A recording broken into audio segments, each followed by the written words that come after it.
All right, so we're here at the Nightmare Weekend in Richmond, Virginia, and we are doing our podcast. I am Greg Trail. I'm Chris Timmons. And we are Shadowsabound. We are going to be doing an introduction into the paranormal world and paranormal investigating.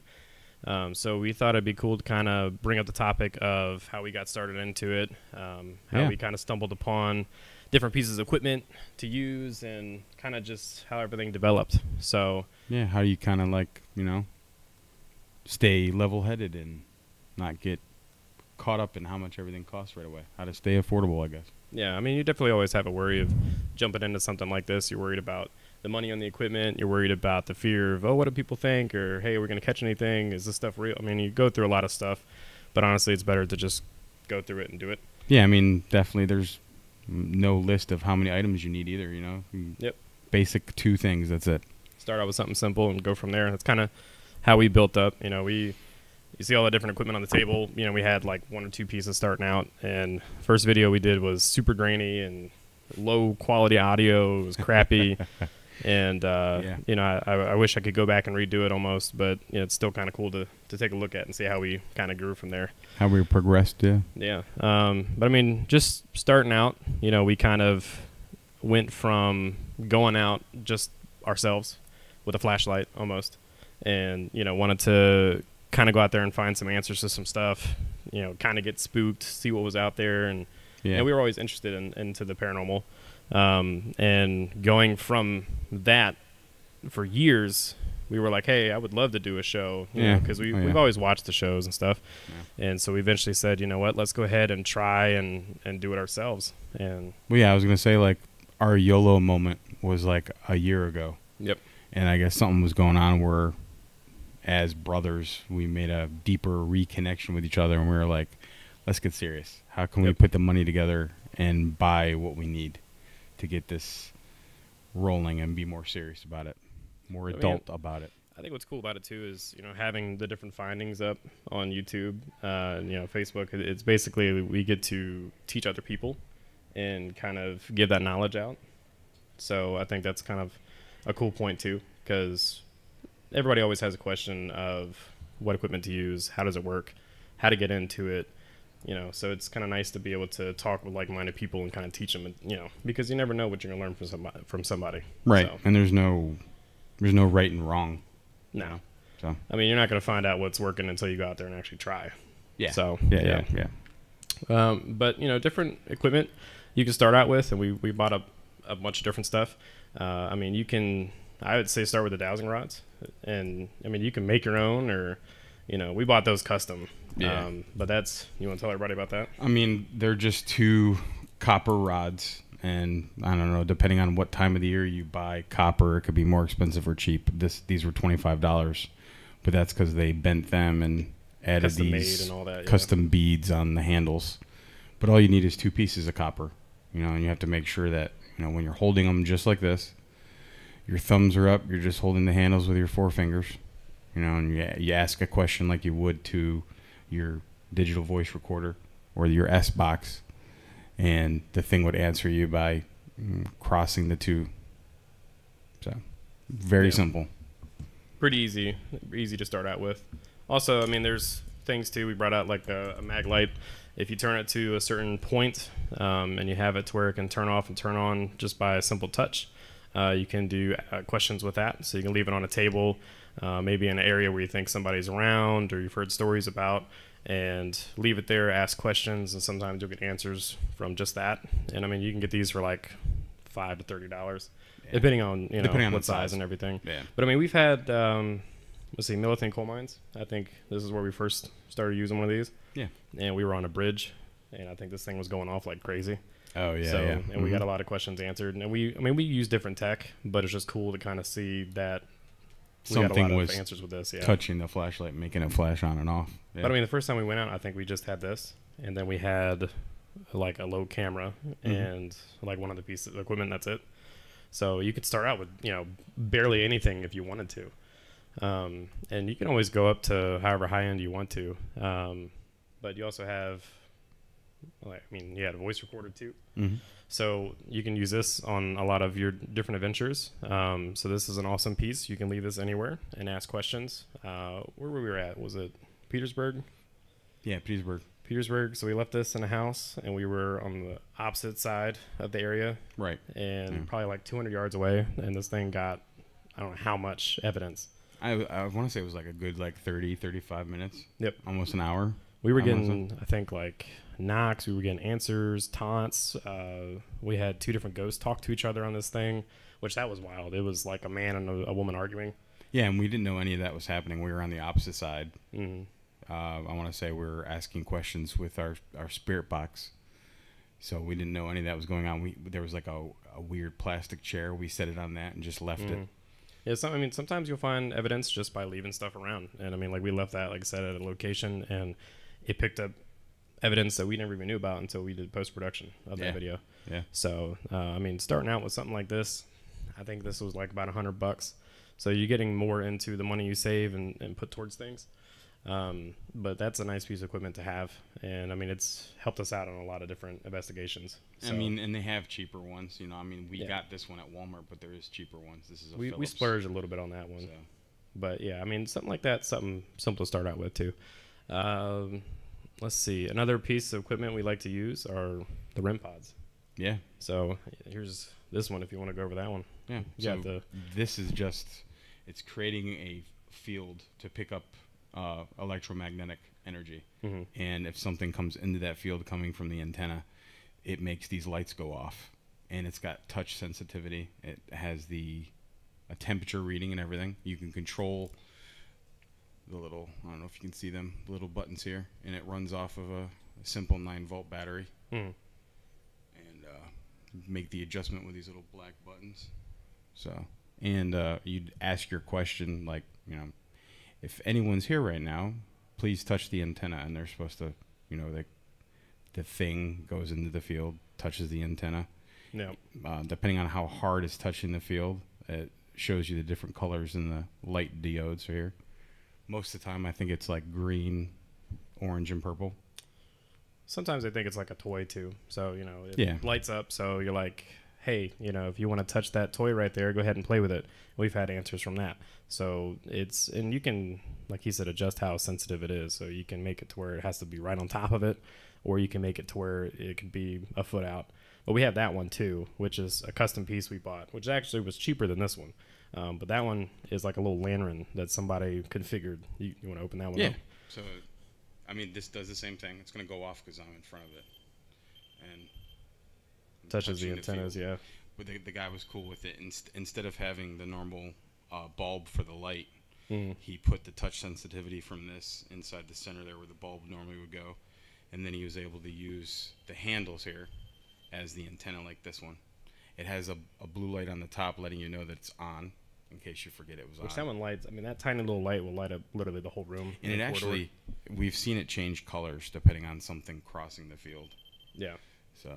Which, I mean, I like that piece a lot too, but but I mean, it's nice having multiple ones because if you're in a big house or if you're, you know, in like a haunted hospital, school, whatever, you can have something like this in the left wing and that one in the right wing and have a camera, you know, post it up somewhere recording. Because, I mean, honestly, how we do it, or, you know, how I like to have it on the video is we have a hand camera kind of filming this.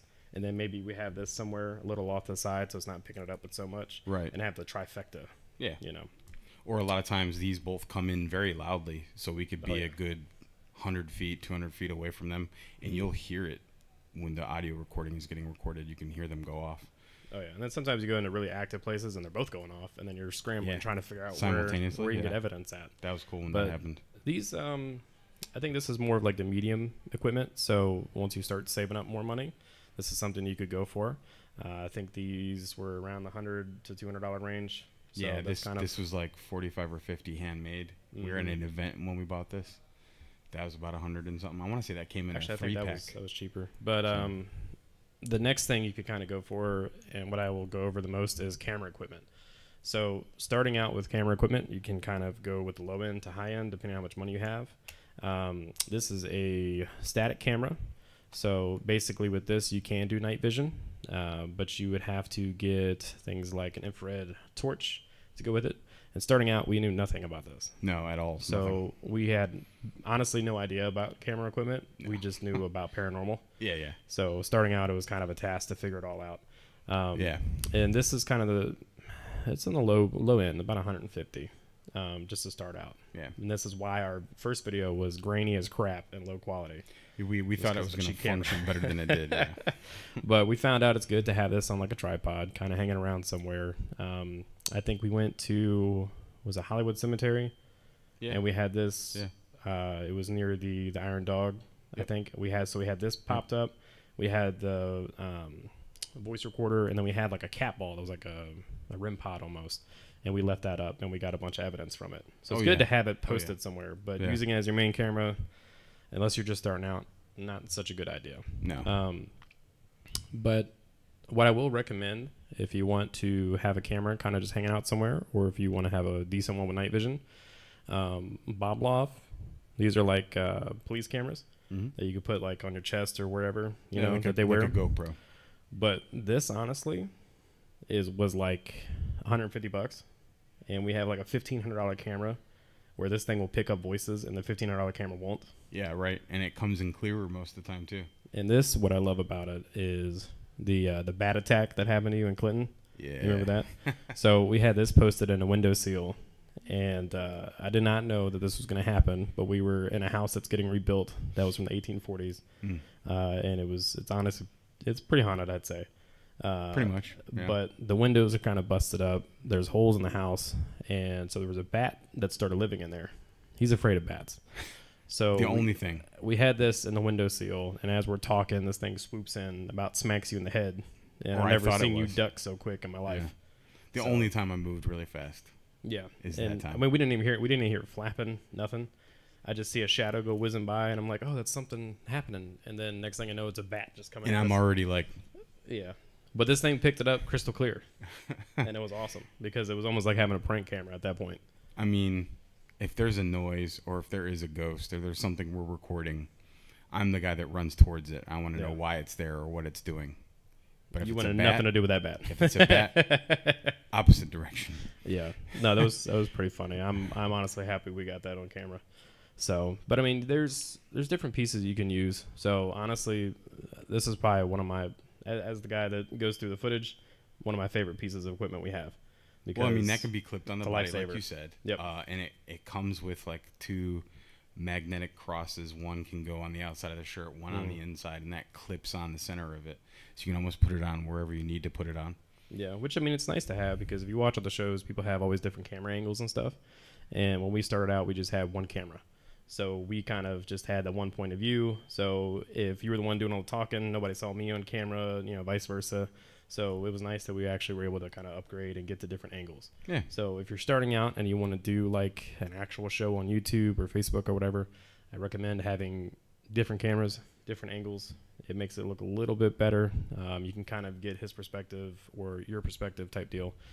But cameras, definitely, if you want to put your money into the show, that's what I would go for. And then, you have different other pieces too, if you want to get into some more of the higher end. I'm gonna let you talk on this one. It's an EMF detector. So not only if it's going to tell you like the level of electromagnetic energy in the area, it does radiation. It has your temperature gauge on it. See if you can see some of the buttons. You have a power control on the front, how fast or how slow the field goes. You can change the sensitivity again, how bright the backlight is on the actual screen to read it. And on the top here, you actually have the connector for the temperature here. It kind of, looks like the end of a 9-volt battery almost. It's got a kickstand. See if I can pull that out. So you can actually like put it on somewhere facing the thing you want to record. Ask your question. Ask it to touch it. It's going to go off, make loud noises. It'll show you the temperature on the screen here at the same time. Yeah. That's probably one of the pieces of equipment I don't like so much because it makes a lot of noise. Oh, it's really loud. It honestly annoys me a lot. But I mean, it's a good piece of equipment to have, Yeah. especially if you're, going after investigations and stuff. The only button I don't see on it is a volume control, which is why we don't use it every time. No, I just get angry. It bothers him a lot. Like it's got a very high pitch. Yes. Beep, beep, beep, beep, beep, you know. You're trying to concentrate or ask questions or whatever, and you hear that go off, and it just sounds like something in your ear. It takes AA batteries as well, and then it actually has your DC 9-volt adapter on the side, right here. So you can actually like power it that way, plug it into a wall. The antenna isn't as long as the REM pod, but no, that's fine too. But I mean, you can turn this part of it off and just have the temperature sensor going on, and have whatever it is you're asking questions to. Yeah. Touch the temperature sensor, and just use your temperature to tell you if something's there or not, and control how fast or how slow the field works. The only thing I would say about it is if you pick something like that up, read the manual, understand the instructions, because you'll be out there and you might think that you're doing it the right way, and because it kind of happened to us. Yeah. We were getting what we thought was answers and stuff, and we found out we just didn't know how to use it. Yeah, I mean, if you turn the sensitivity up too much, it's gonna be you touching it the whole time. Yep. And you're waving it back and forth, asking your questions. When it works better like this on the stand, you're away from it. You adjust the sensitivity maybe halfway. And then you ask your questions or whatever. Which if you're near, cell phones, equipment, water, stuff like that, mess with it too. Because with water, you have temperature change in the air, so that'll make it go off. Which is where we exactly were. We're near some water currents, and that's why it was not shutting up for like 30 minutes straight. We were at Midlothian Coal Mines. I think we bought it like the day before, and I wanted to kick that thing in the water. I mean, we were so excited buying it. We're like, we're like Ghost Adventures. Oh man, we got a piece of tech they have. But I mean, it is nice, especially like I said, if you know how to use it and you go through and you read the instruction manual and stuff like that. It's an awesome piece of tech to have. I mean, honestly, like I said, you could start from low end to high. One of our favorite pieces we have, which I know they have a bunch of different versions, is the S-Box, which is a piece of equipment that will go through FM and AM radio channels, and it'll kind of the sound it'll make, the less annoying version. But it'll siphon through, create a white static. Stuff can talk through it. So a lot of places we've gone to and had questions, basically you get answers from this kind of stuff. Yeah. Or even if you just have it on, things will start talking to you. We've had, some pretty crazy stuff. I've had my name called through it, first and last name, which I've had a buddy he's very skeptical of the paranormal. Right. And he was like, well, how do you not know it's not programmed or anything like that to say stuff? Or the radio station. Like boo, or like, hey, get out, But when you hear things personal in your life, like your first name, like I said, your last name, which your last name being Trail and Timmons, not a lot of people have our last name. No, not too many. Very, nobody's going to go through that process of, hey, let's have this pre-recorded. Yeah, the guy on, Power 92 is like, hey, Trail and Timmons. Yeah, no, it's not going to happen. But this thing right here, it will definitely give you some stuff you also don't want to hear. So, there's been times in post-production we've gone through the footage and seen some things that the camera didn't pick up. Oh, yeah. Until we went and looked at it. That was pretty rough. Well, that's the best time is after in post. Mm-hmm. So, but this thing will annoy you a little bit, but you just got to get used to the sound. It will make really loudly. Well, yeah, that's the white noise it generates. Yep. But that one's better because you can control the volume. You can have it all the way down.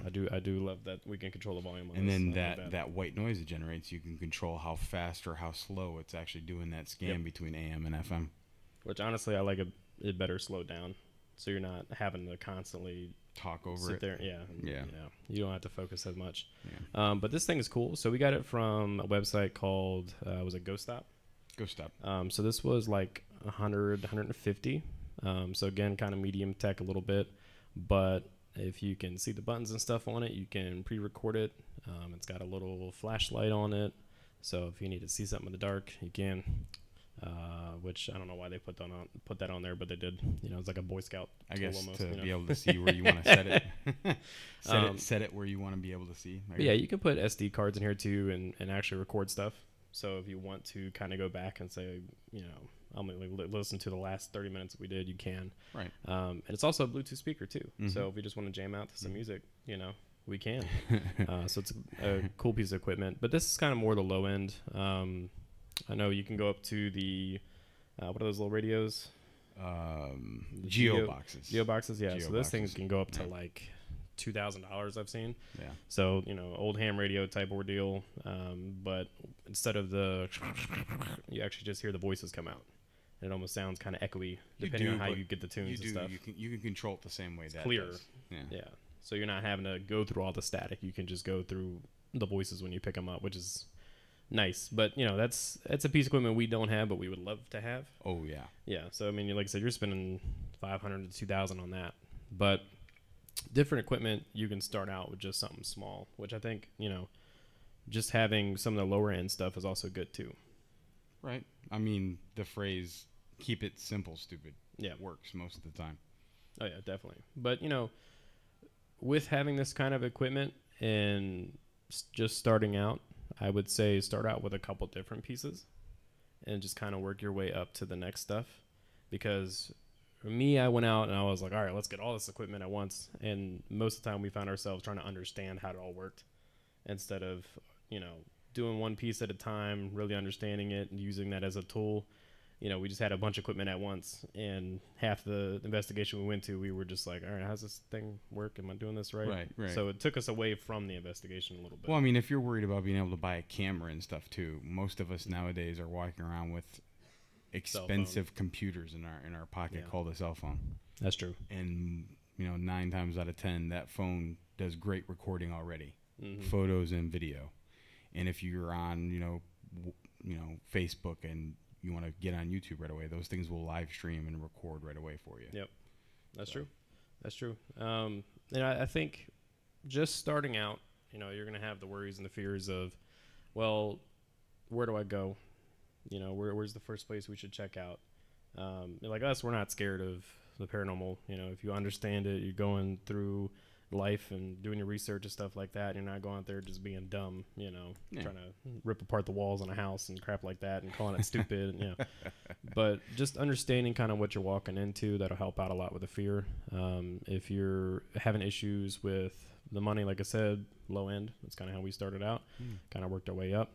If you're worried about just what people are going to think about you recording and stuff, which we did at the beginning, but honestly, just be yourself, kind of just go through it, just go out and, do it, find a place that's local to you, which, we're from Richmond. Yeah. So there's plenty of stuff here.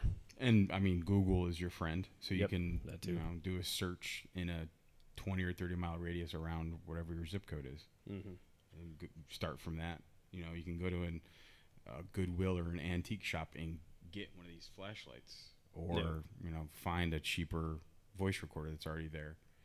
Get yourself a $40 eBay radio side, stuff like that. You get the radio that runs on a 9-volt battery, and you scan between the channels yourself with the tuning dial, and it'll work the same way the spirit box does.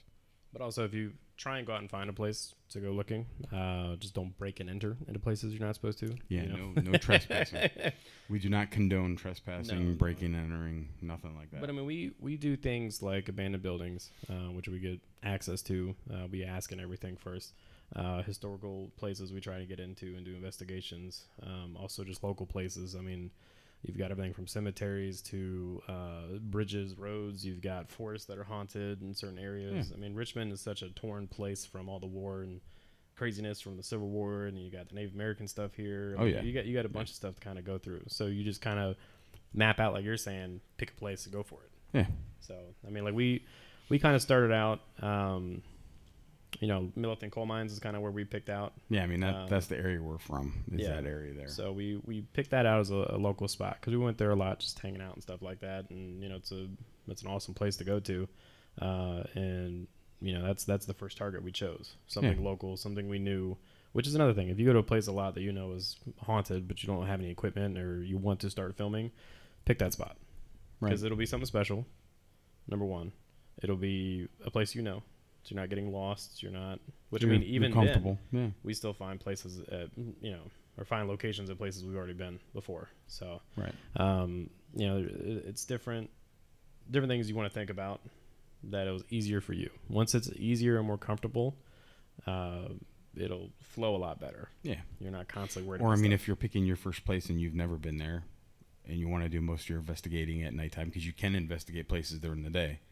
But if you want to do your investigations at nighttime, visit the site during the day. Give it a good walk. Get a baseline reading of the place. Get comfortable with it, and then come back for when you want your recording to happen. Because that's what we do too. So we go into buildings that are massive, or there's a lot going on. If you go in as soon as it's dark outside, you don't really understand where you might be walking or stepping, and next thing you know, you're through the floor. Yeah. So you want to go during the day, like he's saying, and kind of check the place out and see what it looks like, get your bearings. You might find a hot spot or two that you really want to check out when you get there at night, which is kind of how we plan it too. So basically, with certain pieces of equipment, we make out a blueprint. We're like, all right, let's go to this left wing of the house first and go into the basement, because the basement's haunted, or whatever.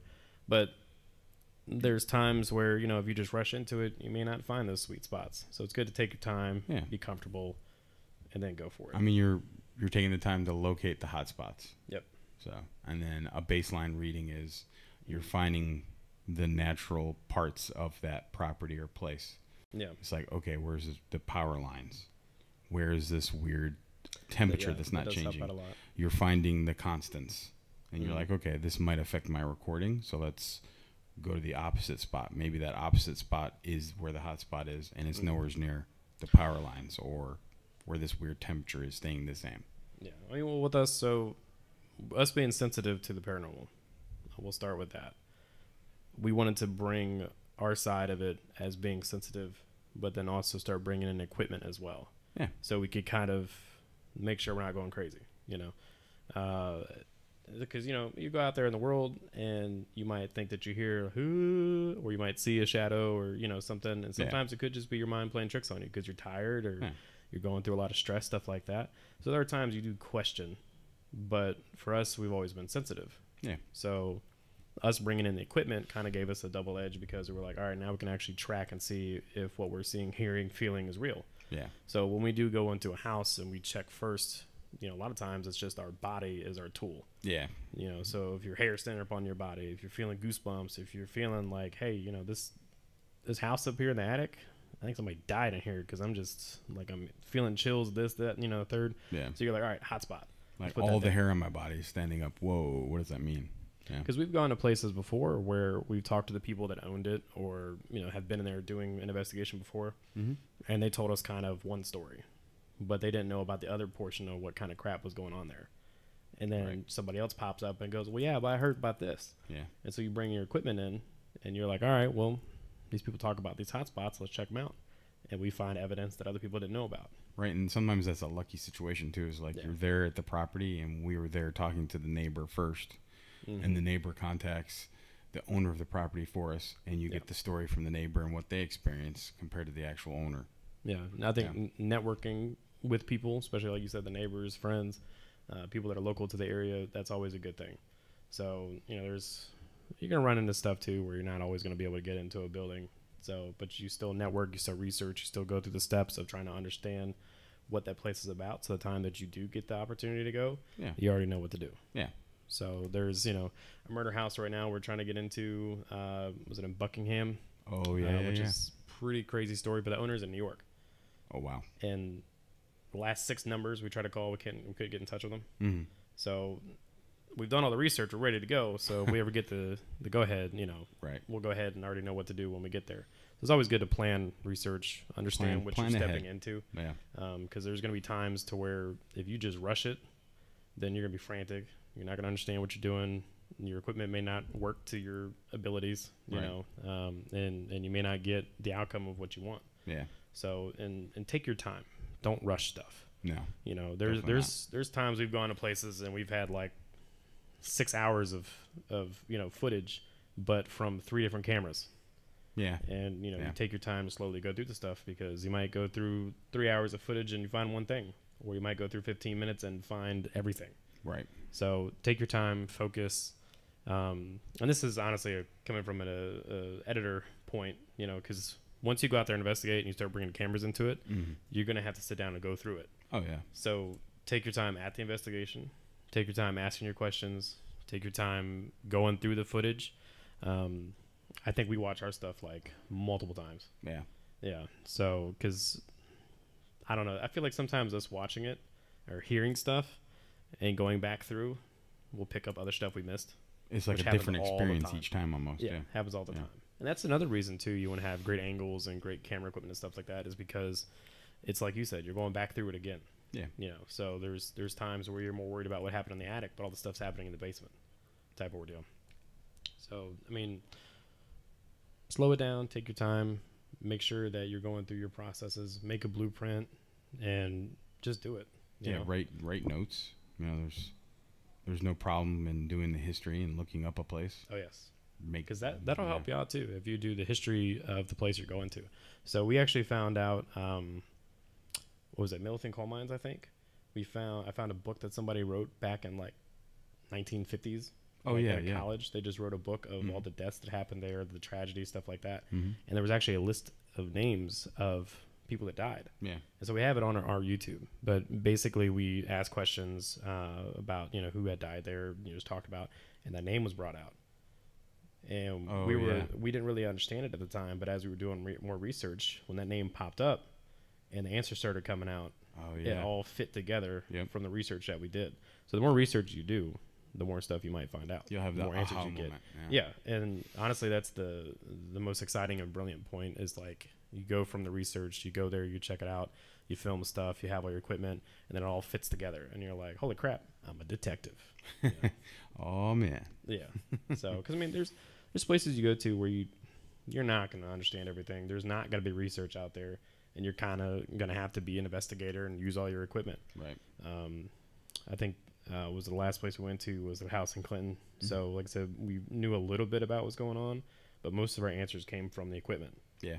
So, and nobody really understood what happened at the house. We had one experience personally, and then we're still going through the footage. But going through the footage the second or third time, we've gotten different EVPs and a couple, physical things that we didn't see when we were there with our eyes.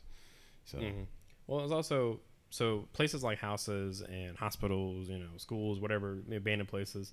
Like, do your research for those. But things like haunted forests, cemeteries, like, do your research on that too. But you don't know what you're going to walk into on that kind of stuff. No. So, like Hollywood Cemetery, that's 136 acres, about something like that. Yeah. Of all dead people. So you're going to know who's there. You're going to know maybe when they were buried, stuff like that. So you'll find hot spots. Right. But you have no idea what you're walking into. No.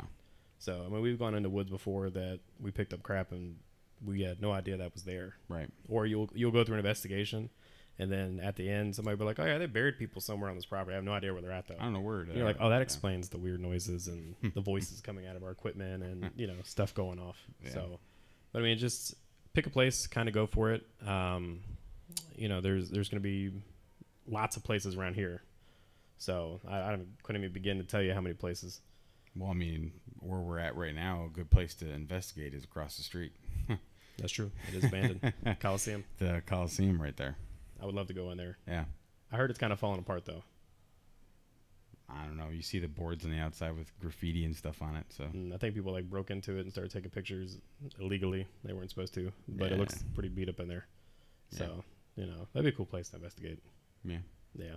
Or if you have like a local county with you, find the Parks and Rec department, call them, and get permission to go to a park that's privately owned that might be closed. Yeah.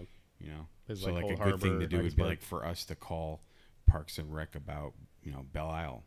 Yeah. Get permission to go there. Which you can. If you really want to get into a very historical place, go to Parks and Rec, talk to the director, talk to people there.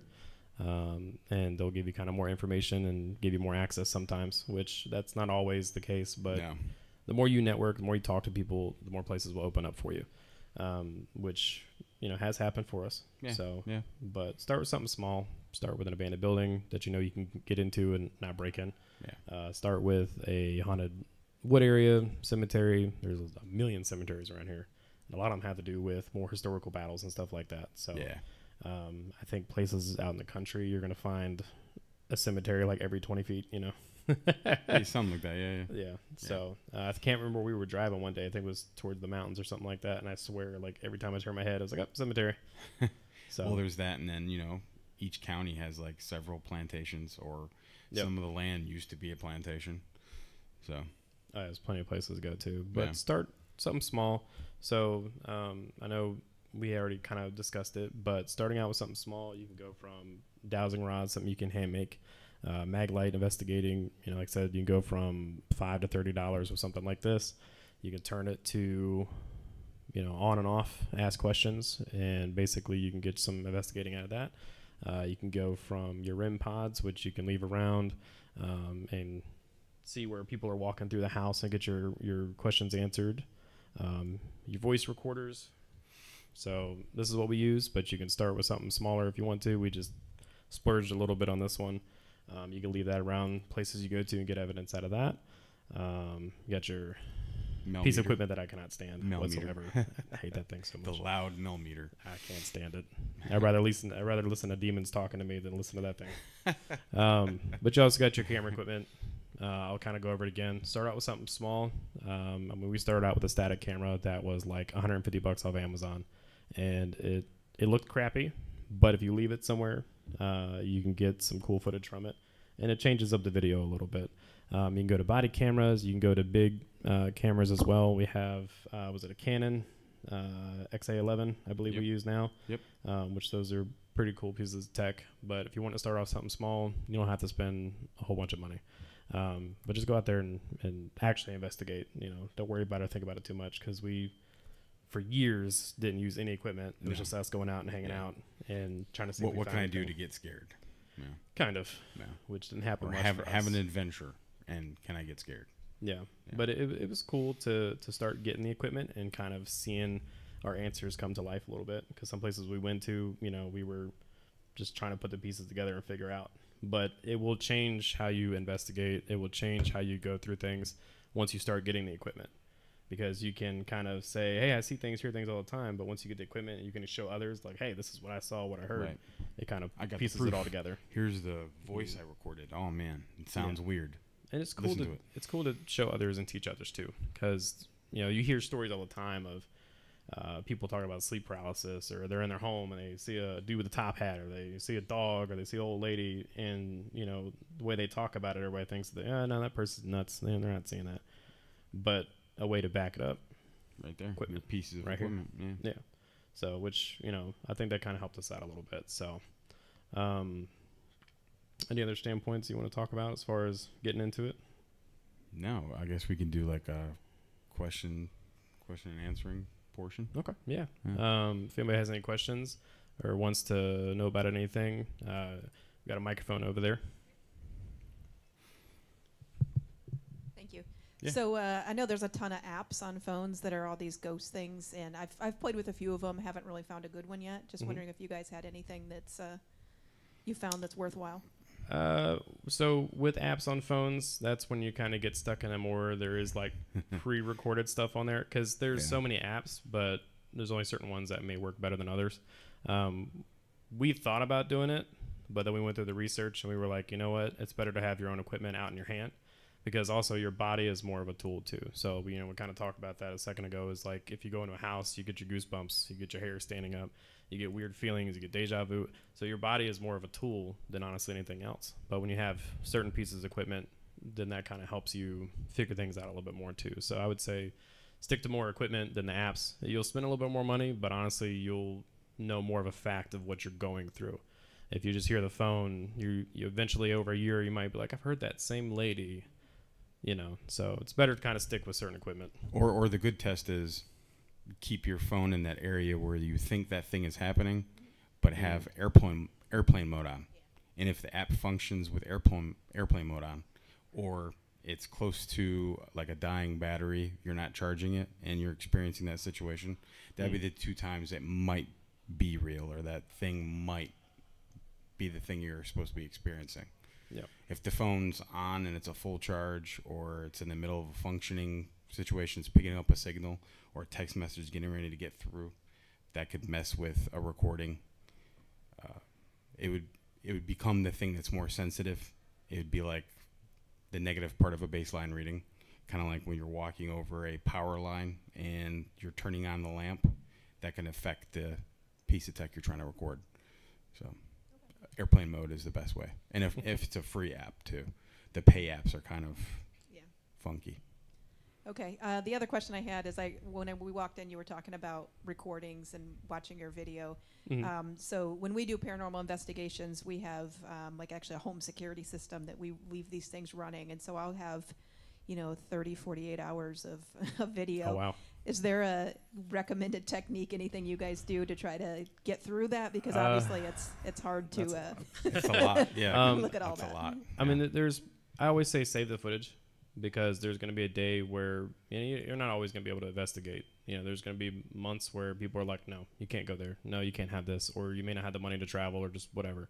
I mean, we come from not a lot of money, so we're not groups that can go anywhere we want. So we're speaking more of like on the introductory level. So there is going to be times you cannot go out and do stuff. So when you have footage like that, just save a portion of it. That way, if you have a week you're not doing anything, then you have that time. But I mean, for us, there's places we go to where I have a crap ton of footage to go through, and if I get a lot of evidence on something, I might just be like, you know what, we'll save that for another portion another day, because we already have what we need. So because like we said earlier, you could go through 4 hours of footage and find one thing, and you might hear one voice and you're like, man, this sucks.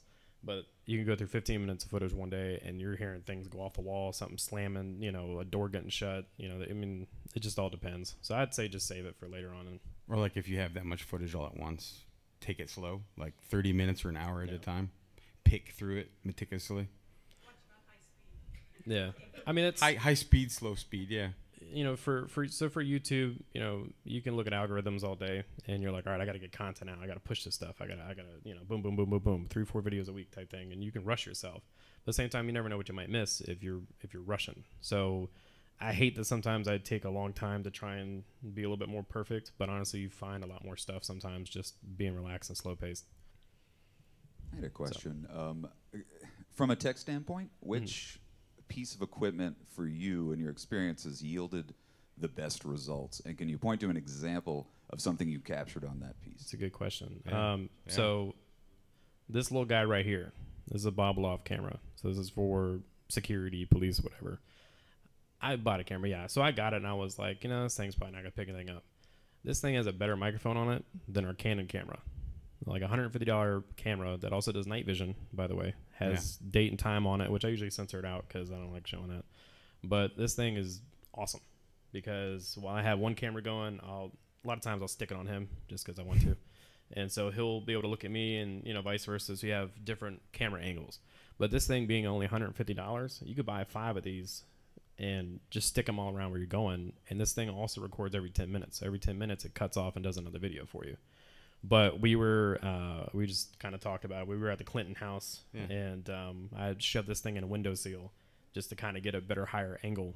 And this house is getting rebuilt, so a lot of places are torn open. The windows are kind of misplaced. There was a bat that was living in the house. He's afraid of bats. So this bat comes flying out of nowhere, and we're with the owner of the house. Yeah. And we're just talking, kind of setting up and, talking shop type thing. Also, this bat just comes out of nowhere and grazes right by his face and mine, and it scared the crap out of him. I've never seen him duck so quick, but his camera caught all of it. And then in post, there was a strange voice right after the bat. So it's like the physical thing that we didn't expect to be there, an animal that obviously is trying to live in the attic. And then because we looked for the footage of the bat attacking my face, basically, had us find this EVP recording that we didn't expect to be there till after. And then my experience with the same piece of tech is we were at Hanover Tavern with Transcend Paranormal, other local guys. And we were in the courtroom at Hanover Tavern. And there was a bunch of things that recorded, but we didn't see it until after in post that 100 people in the room with us didn't experience. But this little guy picked it up. And that expensive camera that was on you, because that was on me, is what I meant to say. Yeah. That expensive camera didn't pick up anything almost. It got like happened, an orb or something. That happened to us at Clinton, too. We were standing literally this close to each other, and I had the expensive camera that we have. Oh, yeah. And you were holding on to this, and it was actually picking up voices, and the other camera was not. Oh, yeah. And we were standing this close to each other, which was wild because, with different angles, you have extra footage. So if you take and do 6 hours on one camera and you have 4 cameras, now you have, 24 hours of footage you got to go through. Right. So going through it all, you get a little tired, and then I was kind of watching the same scene almost, and then I was like, oh wait, man, that's a voice I just picked up, which is wild. So I would say this little guy, and then what would be your other piece of equipment? For me, it's usually the spirit box. I mean, that works well with me for some reason. Every time you hold it, it does talk a lot more. It's weird. Maybe because I'm sensitive, I'm not sure. We've done several tests with it to make sure it's not like we're near a power line or it's on a radio station currently playing a broadcast, something broadcasting.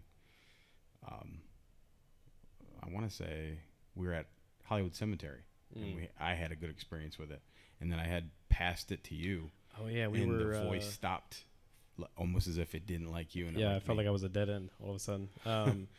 We were near that one person. So has anybody heard of the Richmond vampire? So there's supposedly a Richmond vampire in Hollywood Cemetery is buried there. There's a bunch of different stories about it. But in, what was it, Church Hill? Yeah. The train collapsing in the bridge, there was a worker there that basically was burning to death and walking out and had gnarly teeth and, was basically the flesh dying. was coming off of him. Yeah. So people thought that he was the Richmond vampire. So there's a grave there. I think it's Mosby, his last name. Yep. Of that gentleman who got buried there. And so we were right next to it asking questions. And every time I literally held this thing, we got nothing. No, nothing at all. And as soon as I handed it to you, like an inch away from your hand, the thing just started talking and going off.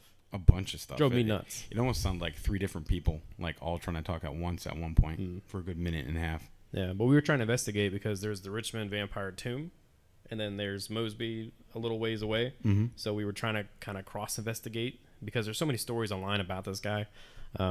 Stories that he's buried with his wife there. There's stories that they removed her from the tomb and it's just him. There's stories that the guy from the train, he was a vampire killer. I mean, it's just a whole bunch of stuff. So we were trying to investigate, but this thing would not work for me whatsoever. Don't know what it is. So I don't like it sometimes. And it works for you in other places and doesn't for me. So sometimes it'll happen with your equipment. We've used certain things that will go off on one investigation and not the other. So yeah. Any more questions? Yeah. What's your best footage? That's a good one. That depends on YouTube standards for the views and likes, or us personally. I'll let you go on that one first. Yeah. I'd say Hollywood Cemetery. Yeah. And we're in like the Civil War section, nowhere near where that the vampire of Richmond is. And it was like we turned on the digital voice recorder, turned off the flashlight. We had the REM pod sitting on like an old wooden bench. And I want to say the digital voice recorder recorded what sounded like a Civil War general giving orders to a troop. But I physically was hearing like 100 feet. I guess they were marching somewhere. And it was as I was hearing that, that's when the recording happened. We didn't know the recording happened until in post, and we heard that general. I forget what he was saying, but it was like he was passing down orders, and that was kind of like an aha moment for me because I'm physically hearing marching while that recording happened. I didn't realize the recording had happened until after. I was like, yes, that's cool as heck. I mean, I'd say for me, Hollywood Cemetery was crazy, but the only thing with you being out in the open. Sometimes you're going to catch things, and sometimes you might be here in the outside world too. So while we were there, you're going to hear dogs barking in the neighborhood. Yeah. You're going to hear people talking and stuff like that on the cell phone walking down the street. So you got to think about kind of stuff like that. But for me, if you go into a house, you're more secluded, so you're going to pick up stuff. So we haven't put it out yet, but there's a house in Clinton, Virginia, where it was from the 1840s, and the lady that owns it is trying to rebuild it. And so she told us, like, hey, I think this place is haunted. There's stuff going on. My sister sees things, stuff like that. So we were like, well, let's go check it out. And being in that house, I think that's the place we've caught most of the different types of voices. And whatever is there does not like the owners. So the owner and the neighbor were talking and asking questions like, hey, is there anything here? I want to be respectful. I want to rebuild the house. And voices were coming out saying, you're going to die, go to hell, stuff like that. And we didn't get that till post-production. So we didn't know that while we were there. So we're walking around all this stuff, just kind of like whatever. But I mean, REM pods were going off. We had pieces flying, like drywall rubble. Yeah. Was getting thrown down the steps and stuff while we were talking. And we walked past the kitchen. The basement door goes from completely shut to wide open. And she screams behind us, scares the crap out of us. And I turn around like, what the hell? You know, the only time I was scared is when she screamed bloody murder. Yeah. Because it was like the way she jumped, she almost knocked down the main camera. Yeah. We were like, oh, geez, there goes. Yeah, no, there goes our money. I was kind of like, all right, my baby's good now, you know. But and there we didn't have a lot of goosebumps personally, so. Yeah, no, it's true. Almost out of time. Gotcha. Okay. But yeah, I would say that house, and we're gonna put it up, and we have some cards and stuff too. So we have like our YouTube on there and all that. So if you want to grab one and check it out, hopefully the video should be out soon. It's kind of like what you're saying with that many hours of footage. It's taken me a little longer. But yeah, and if you guys have any more questions or anything like that, we got our email too. You can always message us and ask us. So, but we thank you guys for asking questions and coming in and checking us out. Appreciate you guys being here.